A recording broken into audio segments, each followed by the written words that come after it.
നെതർലൻഡ്സിലെ ഡെലിഫ്റ്റിൽ 1700കളുടെ അവസാനം മുതലുള്ള ഒരു പഴയ ബേക്കറിയാണ് സ്റ്റാറ്റ്സ് ബക്കറായ് ദി ഡിയമാൻഡൻ റിംഗ്.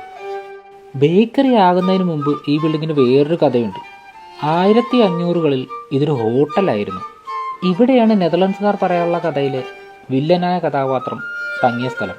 നെതർലൻഡ്സിൻ്റെ രാഷ്ട്രപിതാവായി ഡച്ചുകാർ പറയാറുള്ള വില്യം ഓഫ് ഓറഞ്ച് അഥവാ വില്യം ദി സൈലന്റിനെ വധിക്കുന്നതിന് മുമ്പുള്ള രാത്രി ഫ്രഞ്ചുകാരനായ ബാൾത്താസാർ ഹെറാറ്റ്സ് താമസിച്ചു എന്ന് പറയുന്ന സ്ഥലം. 1584 ജൂലൈ 10 പുലർച്ചെ ബാൾത്താസാർ ഹെറാറ്റ്സ് 2 തോക്കുകളുമായിട്ടാണ് വില്ലത്തെ കാണാനായി അദ്ദേഹം താമസിച്ചിരുന്ന വസതിയായ പ്രിൻസ് ഓഫിലേക്ക് എത്തുന്നത്.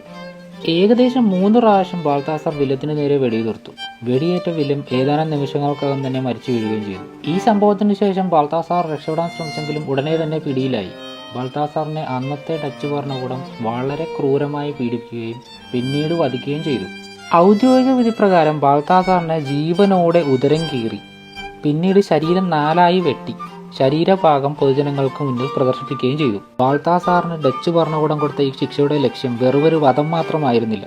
രാജ്യദ്രോഹത്തിനും ഭരണാധികാരികളുടെ കൊലപാതകത്തിനും ഭാവിയിൽ ആരും ശ്രമിക്കാതിരിക്കാനുള്ള ഒരു ഭീഷണിയായി പൊതുജനങ്ങളുടെ മുന്നിൽ ഒരു മാതൃകാ ശിക്ഷ നൽകുക എന്നതായിരുന്നു.